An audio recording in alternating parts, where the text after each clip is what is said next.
छांदोग्योपनिषद प्रथम खंड। अर्थ। शांति पाठ। मेरे हाथ पांव आदि अंग सब प्रकार से पुष्ट हूँ, वाणी प्राण नेत्र और श्रोत्र पुष्ट हूँ तथा संपूर्ण इंद्रियां बल प्राप्त करें। उपनिषद में प्रतिपादित ब्रह्म ही सब कुछ है। मैं ब्रह्म का निराकरण त्याग न करूं और ब्रह्म मेरा निराकरण न करे।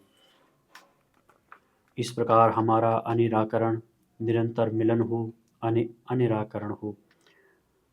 उपनिषदों में जो शम आदि धर्म कहे गए हैं, वे ब्रह्म रूप आत्मा में निरंतर रमण करने वाले मुझ में सदा बने रहें। वे मुझ में सदा बने रहें। आध्यात्मिक, आदिभौतिक और आदिदैविक ताप की शांति हो।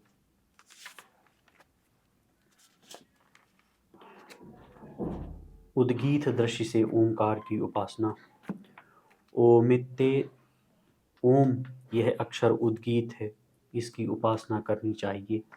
ओम ऐसा उच्चारण में यज्ञ में उद्गाता उद्गान उच्च स्वर से सामगान करता है, उस उद्गीतोपासना की ही व्याख्या की जाती। उद्गीत का रसतमत्व इन चराचर प्राणियों का पृथ्वी रस उत्पत्ति स्थिति और लय का स्थान है। पृथ्वी का रस जल है, जल का रस औषधियाँ हैं, औषधियों का रस पुरुष है, पुरुष का रस वाक है, वाक का रस ऋक है, ऋक का रस साम है और साम का रस उद्गीत है। यह जो उद्गीत है, यह संपूर्ण रसों में रसतम, उत्कृष्ट, परमात्मा का प्रतीक होने योग्य और पृथ्वी आदि रसों में आठवां है। उद्गीतोपासनांतर्गत ऋक शाम और उद्गीत का निर्णय। अब यह विचार किया जाता है कि कौन कौन सा ऋक है, कौन सा साम है और कौन सा उद्गीत है। वाक ही ऋक है, प्राण शाम है और ओम यह अक्षर उद्गीत है।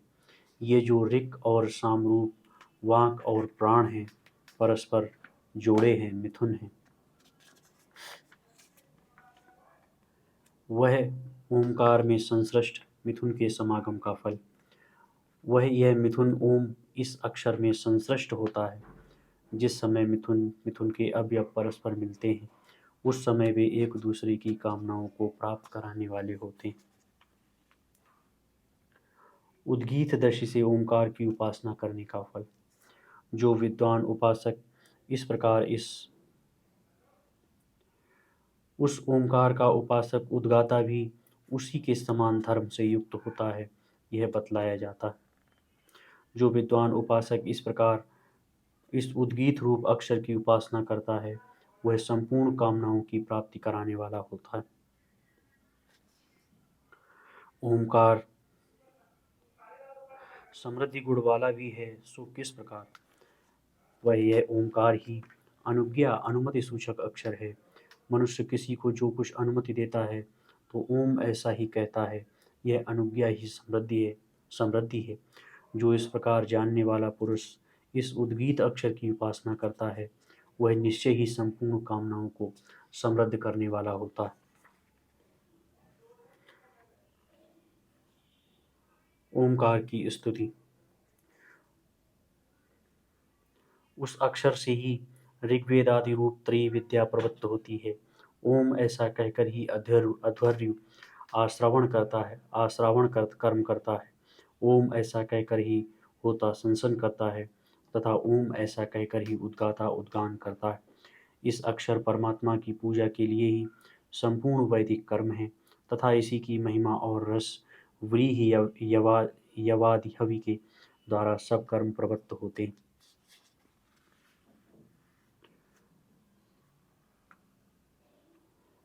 जो इस अक्षर को इस प्रकार जानता है और जो नहीं जानता, वे दोनों ही उसके द्वारा कर्म करते हैं, किंतु विद्या और अविद्या दोनों भिन्न भिन्न फल देने वाली होती।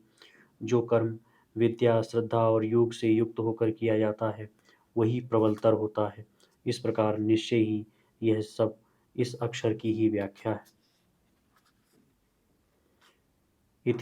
इति छान्दोग्योपनिषदि प्रथमाध्याये प्रथम खंड भाष्यं सम्पूर्णम्। धन्यवाद।